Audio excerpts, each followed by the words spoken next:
Kejadian adalah hari Khamis. Hari Jumaat Lisa tak nak pergi sekolah. Okey. Sabtu, Ahad. Isnin tak nak pergi sekolah juga. Dan hari Isnin Ikan dah pun start mengajar. First day Ikan dah start mengajar. Ikan start mengajar hari Isnin daripada pukul 11 sampai pukul 2. Lepas kita balik pukul 3 Ikan text cikgu tu. Cuba tengok balik. Rasanya 3. Cuba tengok balik kan video tu kan. Aku tunjuk nak detail. All the bukti ada kat dalam tu. So bila pukul 3 teks, kita cakap cikgu bila boleh jumpa. Saya nak cerita, nak tanya pasal kes Elisa hari tu. Oh, saya tak free hari ni. Oh gitu no ya. Sebenarnya bila kena mengamuk macam tu, dia macam bagi ayat-ayat yang macam nampak macam dia care lah. But sebenarnya dia bukan care. Dia layankan je dengan Fama. Sebab dia tengok aku dah meletup. Dan tak ada langsung perkataan minta maaf. Rekod benda ni, dia tidak ada langsung perkataan minta maaf. Dia manipulate. Dia betul-betul like narcissistic punya perangai. They are helping each other. Dia macam like flying monkey, kau faham tak? Padahal cikgu sekolah, cikgu kelas yang send aku video tu, cikgu kelas lari. Cikgu kelas kata puan, saya rasa puan mula kata okey, berjumpa tiba-tiba mesej aku balik, puan anak saya sakit lah, anak saya mungkin saya tak ada berapa hari, puan boleh jumpa dengan penyelia saya. Pula dia tolak ke penyelia. Rupanya penyelia tu yang kata kalau awak tak nak sekolah cakap dengan ni. Ada cikgu baru nak. Tu penyelia cikgu baru. So dia tolak kat penyelia pula kan. Aku cakap kan aku nak jumpa guru besar terus. Lepas tu dia kata guru besar tak sure lah semua kan. And then aku rasa dia orang ni macam semak. Dia tak menyelesaikan tau. Dia keep on bagi aku alasan. Aku tak suka. Aku kan jenis macam tu. Tak suka. Aku jenis if ada masalah, for me, if that one is masalah, then bagi tahu kat aku apakah cara yang terbaik untuk menyelesaikan benda ni. Apakah cara terbaik untuk kita kembalikan balik semangat anak aku? Apakah cara terbaik untuk aku tutup tolong dia untuk lupakan benda itu tau. Faham tak? Aku tanya dia orang because aku bagi dia orang peluang. Semua orang ada buat kesilapan tau. Pada aku semua orang ada buat kesilapan. Aku tanya dia orang dulu. Lepas tu cikgu penyelia tu kata tak apalah, panggil Lisa sini kan, kita pujuk dia. Kita nak tukar kelas tak apa, kita boleh tukar kelas. Dia kata tau, nak tukar kelas pun tak apa, kita boleh tukar kelas. Itulah tu Lisa kata nak jadi pengawas. Aku cakap macam tu. Dia bercita-cita nak jadi pengawas.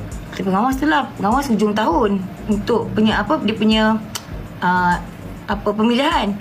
So bila tapi tukarkan kelas. Tak nak satu kelas dengan cikgu yang tu. Sebab yang sengit-sengit tu tak nak. Cikgu tu tak nak. Lepas tu aku cakap dengan cikgu tu, buat apa-apa pun keputusan dekat tangan Lisa. Dan aku pun balik rumah, aku tanya Lisa, Mami dah cakap dengan cikgu tu dah. Cikgu pun dah minta maaf dengan Mami. Yang penyelip petang tu lah. Aku tak tahu dia yang suara tinggi no. Tak tahu.